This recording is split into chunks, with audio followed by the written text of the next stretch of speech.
Ey Allohim, sendan iltimos qilaman.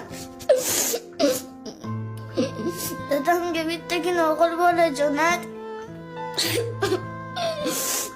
Agar uyimizda o'g'il bola bo'lsa,